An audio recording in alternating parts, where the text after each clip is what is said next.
ARIA acknowledges traditional custodians of country throughout Australia and their connections to land, sea, and the community. We pay our respect to elders past and present and extend that respect to all Aboriginal and Torres Strait Islander peoples today. Harry, thanks for joining us. Harry Saunders is from StudioHawk, one of Australia's leading SEO agencies, and Harry is also a board member of the ARIA committee. So thank you very much for coming along, Harry. I'm going to keep our introduction super short so you can get started. Lovely. All right, I'm going to share my screen. Is that okay? Yep. Brilliant. Can you guys see that? Yep, we're good to go. Excellent. That is what we want.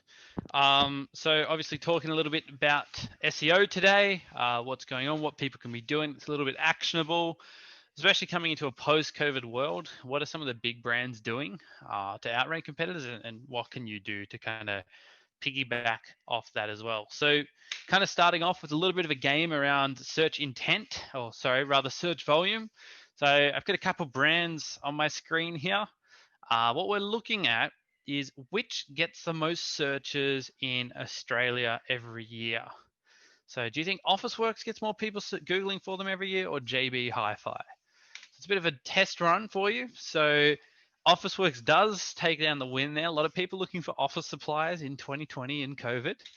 What about YouTube versus TikTok, right? TikTok's pretty popular. I think I saw Cian doing some dancing videos on there, maybe, maybe not. Or there's YouTube. Obviously, lots of people doing YouTube videos and the like.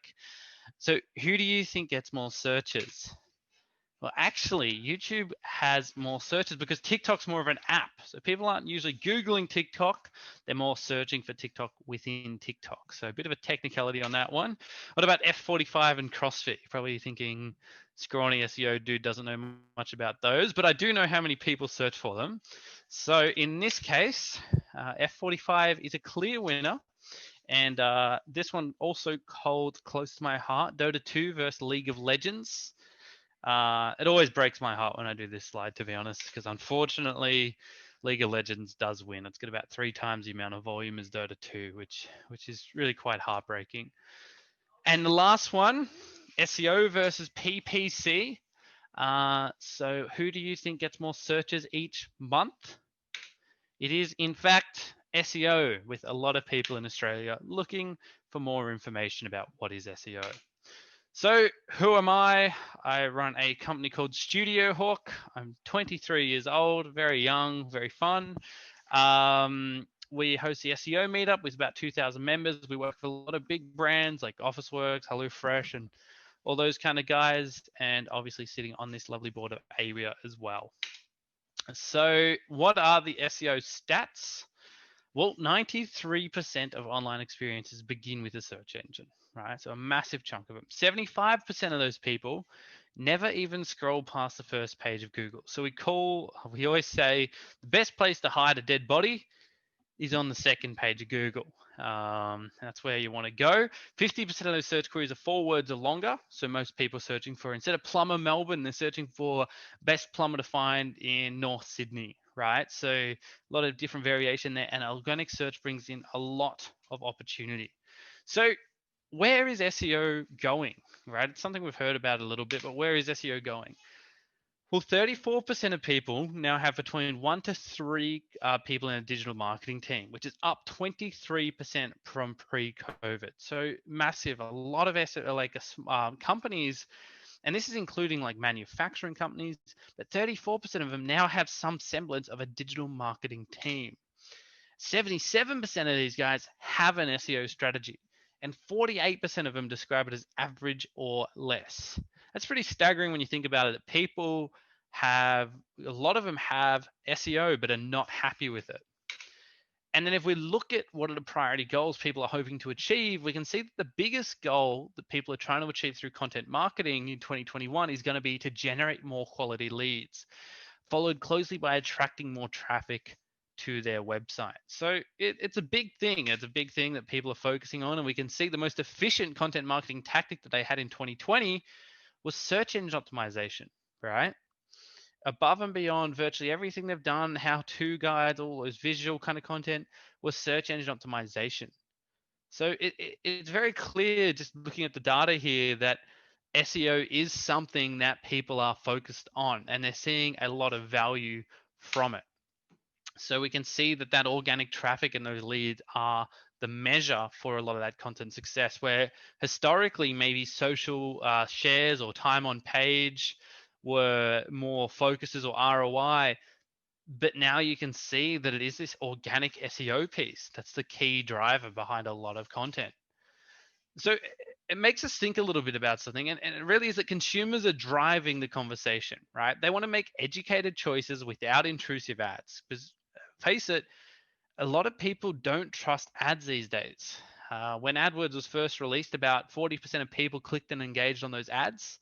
Nowadays, only about 12% of people are clicking on those ads when they search something.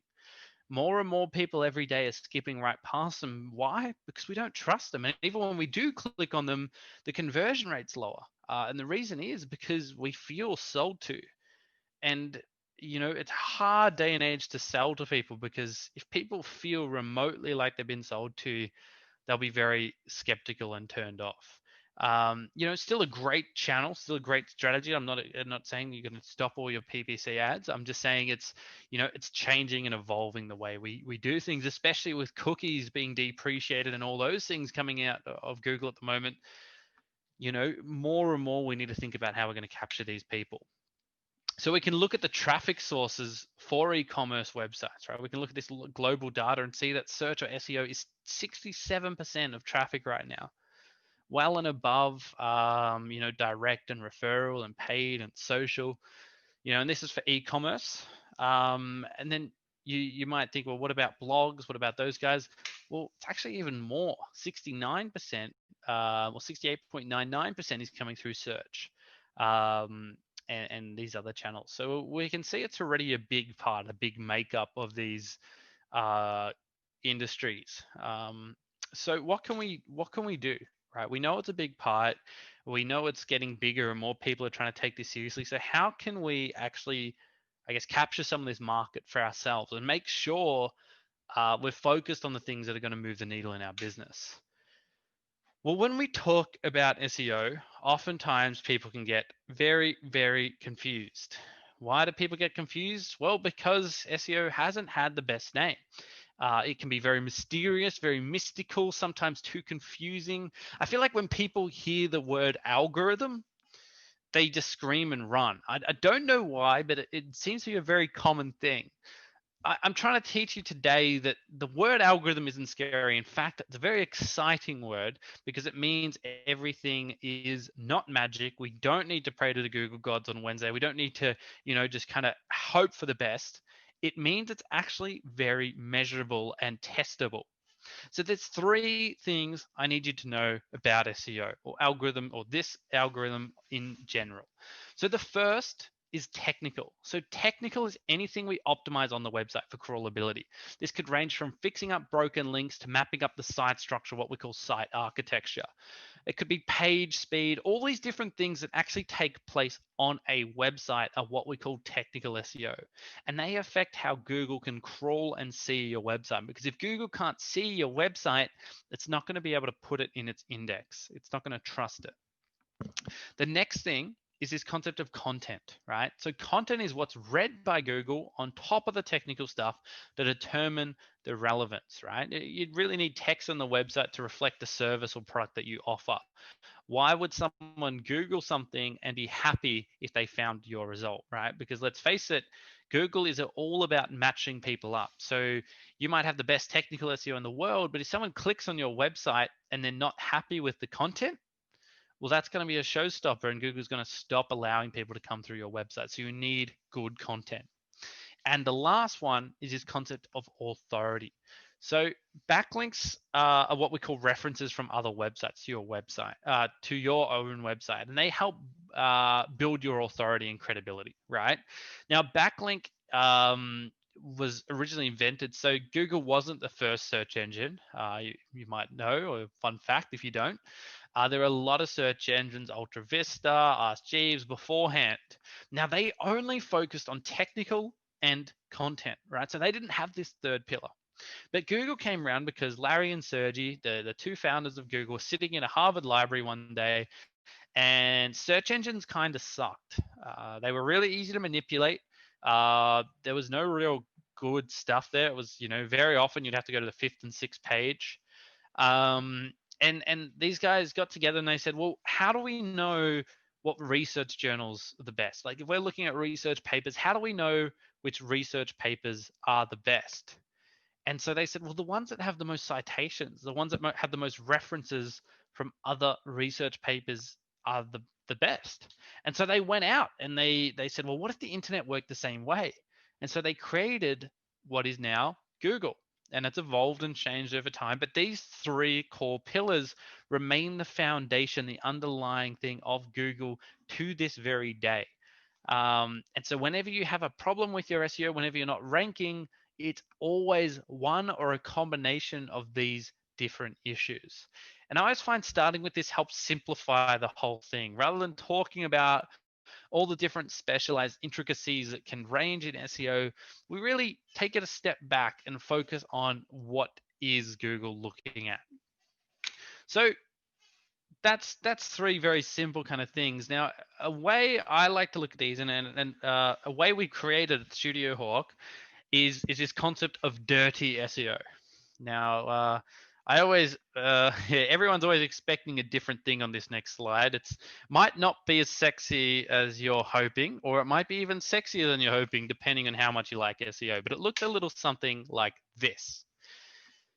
So delivery, infrastructure, relevance, and trust. They're the four underlying principles of the different things that SEO could contain. So you have things like speed and performance in that delivery, the security, your mobile, your crawlability, your markup, your migration. This is kind of like an all-inclusive list. Now, I don't expect you to look at this and understand concepts like log file analysis or crawl budget depth rate. But I find that this is as complex as SEO could get. This is a full glimpse into what it is. Now, the other thing here is that all these are just simple concepts. You could learn these one by one in 5-minute videos. So it's not like this crazy thing that you could never grasp or is too scientific or impossible for you to learn. Now, obviously, we can't go through every single one of these today, but hopefully we can cover off a little bit more about this relevance piece, right? But I think it's useful to show you this, and ultimately you want it to look like this, right? Imagine that race car is your website. You have a team of people kind of doing a pit stop, something that would take, hours, all of a sudden can take seconds when you have a team of people working together. And that's really what you want it to get to, so that you can go through each of these one by one rather than trying to do all of these yourself. So coming back to that concept of relevance, what is relevance? What is relevance in the eyes of Google? Well, relevance is about creating content that users and Google are looking for. So very much in this case, we're talking about creating pages. And when we're creating pages, we're looking to data to analyze exactly what people are searching for. So this graph on the top right here is something I've generated using a SEO tool called SEMRush, which is a free 30-day trial. And I've pulled up a brand that we worked with called Retail Global. They do a massive marketing retail conference in the Gold Coast every year. And I can see what speakers are bringing traffic into their page, right? John Winning, Matthew Cummins, all these people that are bringing traffic there. So what we went and did is we saw these searches and we start creating pages that are matching the search intent. Now, there's 4 different searches that anyone could possibly do when they fire up Google. There's navigational. They're looking for a specific brand or business. So they might be looking for JB Hi-Fi, right? That'd be a navigational search. They've just searched JB Hi-Fi. It could be a transactional search. Maybe it's best headphones to buy, right? That's an example of a transactional search. Could be an informational search. What to know when buying headphones would be informational or educational. And lastly, commercial investigation. That might be Bose versus Google headphones, right? It's comparative search. We're doing some investigation between different products. But they're the 4 different types of search intent someone could possibly have. So we need to look at this data and go, okay, what's the search intent of people looking for this? Well, I don't think it's transactional. I don't think we're looking to buy these people. I don't think it's commercial investigation. I'm not really too interested in Matthew Cummins v. Peter Birtles match 1v1. I don't think it's too navigational. We're not necessarily looking for a brand or something there. We're really looking for informational or educational. We're looking to learn more about these people, right? So I want to know, who is Matthew Cummins? That's why I'm Googling him. It's the $1 million question. So what we might do is create content that addresses that user search intent. So in this case, we created pages for all the speakers. Now, and we just had this little buy tickets button at the bottom here. And that one thing resulted in a 30% increase in ticket sales tracked directly to people searching for specific speakers and booking from there. Isn't it amazing? Such a simple thing, the concept of relevance, where we've looked at the data, we've looked at what Google's doing, and all of a sudden we've been able to provide and match them up with something like that. So when it comes to Google, we actually play a little bit at predicting the future, right? And I don't mean that I could have predicted COVID. However, Forbes ran a story back in October, the end of October, that what was happening is forensic scientists were starting to use Google searches to predict COVID-19 hotspots. And just like I just showed you at the very start with that fun game and what I've showed you with these different author pages, we can look at the volume of what people are looking for and start matching up. So in this case, I could see the volume of people searching for COVID symptoms, right? And they could isolate these to different regions. And soon enough, you would start seeing outbreaks of COVID in those areas that had those searches. So if we look at this and go, well, that's great from a medical perspective, but how can I apply that to a business perspective? Well, actually, there's a lot of business applications to being able to predict something like that. And the first and probably the most simple is using a tool like Google Trends to kind of predict what's hot and upcoming. It's a completely free tool. It's probably not something you'd use at enterprise level, but it is very cool for looking at concepts. So a lot of what we're talking today is this idea of content marketing. And what do you know? In December 2020, content marketing is trending more than it ever has in the history of the term content marketing. So you're right at the forefront of wanting to learn this. Couldn't have been a better time. Unless you really went back there, that is. But we're looking at creating blog content that positions you as an expert to Google, right? They've said this multiple times. They want to rank experts, and coming into 2021 beyond, they want these concepts of EAT. So this EAT concept stands for expertise, authority, and trust.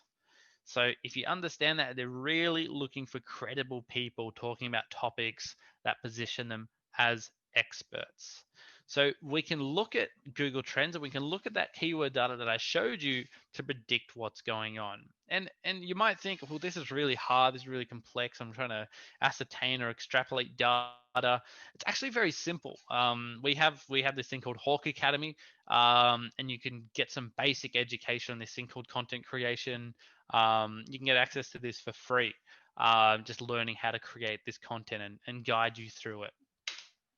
So when you're writing this concept, using tools like SEMRush, it automatically tells you semantically related words or backlink places you might acquire things for. A lot of this job is now automated. It gives you ideas of what content to write based on what's trending. And you just incorporate these different topics into what you're doing. We did a massive session with the Bauermedia guys. They run a conglomerate kind of media company, and they had about 60 journalists. And when we came in there, their goal was to increase their SEO. And the problem was we had 60 journalists that were writing about whatever the hell they wanted to write about, right? Which is always fun when you work with journalists. But we tried to do some training with them. We took a step back and we said, what about if we stop writing about what we think people want to read, and we actually start doing some work around what we know people want to read? So we did this training, like you just saw in the Hawk Academy, we did this training with their team to teach them how to take that guesswork about topics that people want to see and started predicting what people wanted to see instead. And what we were able to do is we were able to not only start writing about things that got more engagement, we were able to decrease the length of our content because we realized that most people wanted to see content in the 3 to 4 minute department, and we were writing more in the 9 to 10. So we were able to decrease the amount of content, get more people. And you know what happened? In 6 months, we went from 3 million readers a month to 11 million readers a month. We actually took home the SEMRush award for this one for the best blog in Australia, just based off the gain we did here. And all we did, nothing crazy. We did training on how to predict what people are searching. Started writing content more objectively around that data. So really interesting use case of something like that. Now, coming on to the end of some of the things I'll show you today. I like to talk about this concept of, a cool real world example here. So oftentimes we'll get asked, who should I hire? Who should I employ? And so we're looking here at the data of two different celebrities, one being Lizzo. You might know Lizzo, very famous singer, performer, songs Good as Hell, Truth Hurts, all that kind of stuff. We can see there's a lot of volume there. But Lizzo hasn't been doing too good in COVID. We can actually see, without actually having access to any of her data, the amount of search around Lizzo has gone down. It's very much plateaued down at the bottom here. Whereas if we look at Tate McRae, right, an emerging artist, we can see that trend increase dramatically, even during COVID, because he's putting out new content. More so, I can see the questions people are asking about Tate McRae, and they're asking about how to play his songs on guitar, which is a really good sign if you're a musician that people want to play your music on guitar, because it means you could be a bit of a hit. So if I were to book talent for my upcoming festival, I would very much be looking at Tate McRae, who'd be a lot cheaper and a lot higher in his trend than someone like Lizzo that would easily cost about 100x the price. And so this is an example of how we can use this data, not just on our websites, but in the real world, if we were to look at using this data for forecasting. So that was a kind of brief rundown into the world of SEO and relevance. I hope some of that's made sense. I hope some of that's been interesting for you guys. If you do want to have a look at the Hawk Academy stuff, there's actually a code for SEO, but you could use this code as well, ICMI SEO. And if you head to hawkacademy.co, put that in, you'll get access to that dirty SEO map and the content training that I spoke to you about earlier. Just go to the basic module and put that code in at checkout. But thank you very much for your time, and let me know if you have any questions. Thanks very much, Harry. Wow, that was well worth the time. That's probably one of the more comprehensive SEO presentations I've seen. I loved it. Try to do what I can. We do have a chance. We only have a couple of minutes for a few questions. So if you do have any questions, please write them in the chat. We've got one straight off from Marion. I hear the phrase, get quality backlinks. Sorry, I've got to learn how to talk. I hear the phrase, get quality backlinks a lot. What makes a good backlink bad or good? That's a really good question, Marion. Well, when we spoke about those backlinks earlier, right? So we were speaking more so about how many would you get, but rightfully so, backlinks have evolved to be more about quality, right? So you've hit the nail on the head there. Now, what makes a backlink good or bad? It really comes down to a lot of different metrics. So I have an acronym that I use that we teach in Hawk Academy called D&D. It's not Dungeons and Dragons, though I still think it's a cool acronym. It stands for do follow. So the link attribute is do follow. It's passing authority. The alternative is no follow, and it doesn't pass any authority. The N stands for niche relevance. So it needs to be in the right niche. If I get a backlink from a gym linked to StudioHawk, there's really no relevance. There's no direct correlation. You wouldn't look at me and be like, yeah, you wouldn't. The first word that comes to your head probably wouldn't be gym. And then the last one is domain authority. So not to be confused with the Moz metric, or there's different metrics out there. SEMRush has got an AS score, Moz has got a DA score. What we're really talking about is how much traffic does that domain get, right? From your target country. So if I was looking at a backlink in Australia, I would want to see how much traffic it's getting in Australia or the US, and what that looks like. And so if it's got a strong amount of traffic, it's in my niche, and if the do follow link follows the D&D methods, it's a good link. If any one of those isn't true, I mean, no follow, you want about 20% do follow, no follow, but the other ones have to be true. There's no point having a link that is not niche relevant, and there is no point having a link that doesn't have authority. In fact, having too many of those gives you bad links, like you said, and too many bad links can get you penalized. Awesome. So, thanks very much, Harry. I've got a quick question. It's a technical one. It may not be a quick answer. there's a lot of talk about speed these days, and Hmm. we've got an SEO and speed playing a part in SEO. One of the things that we look at constantly is obviously the Google page speed scores and so forth. Next year, it was mentioned that Google is going to start listing the core vitals in search results. How much of an effect do you think that's going to have on people's click-through rate? And do you think there's definitely an urgency to make sure your vitals are all green? So I absolutely think there is urgency to make sure your vitals are green. So we're talking about things like, cumulative layout shift and how fast things load on mobile is what these web vitals are. Um, and the idea is that Google's been pushing mobile for a long time, and they've got two main issues with mobile. Page speeds can be enormous. Page size can be enormous. Because in countries like Australia, we're very fortunate. We don't really worry too much about the amount of data being transferred. But in a lot of countries, that's a real consideration. I mean, if you look at how much it would cost to load your website, I mean, sometimes it can cost 60 cents to load someone's site. So Google's really looking at reducing that, so more accessibility to people. The other thing they're looking at is how fast things load, because they know the biggest thing that mobile users hate is clicking on a website, it not loading, and then they return back to the search results. Google calls that a bounce, or in this case, pogo sticking, if you want to get really technical. So getting those things as low as humanly possible is really important, looking at core web vitals. Now, having said that, Adam, don't get confused with Google page speed, right? Google page speed is, I don't know the best way of describing it. It's a great indication, but people get caught up on this score that it puts out. Yep. So you might get a score of 30 out of 100 and be like, oh my gosh, my SEO is terrible. My website loads like shit, whatever it may be. Don't worry too much about that. That's just a made up score. Look at the things that it's flagging. Or you could use GT metrics as well to kind of get a more accurate score. But yeah, that's just an indication. But in terms of the core web vitals piece, profoundly important. They're looking at making that as important as having a mobile website. Yeah, no, I appreciate that, Harry, and it's always nice to have my concerns confirmed. So that's good. Thank you very much.